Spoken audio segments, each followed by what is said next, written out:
Ganda. Nakakaloko ang camera. Minsan may mga bagay na akala mo maganda, makinis, payat, matangkad. Pero ang totoo, na-zoom in lang pala o naangguluhan. May mga bagay kasi na mahirap ipakita sa video. Gaano nga ba talaga ito kahaba, gaano kataba, gaano kalaki, gaano kaliit, gaano kapayat, gaano kanipis, at iba't iba pa.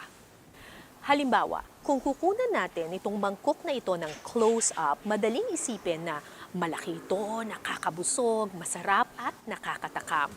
Pero, kapag hinawakan na siya ng reporter, ay! Lumalabas ang katotohanan kasing laki lang pala ng palad ko ang mangkok na ito.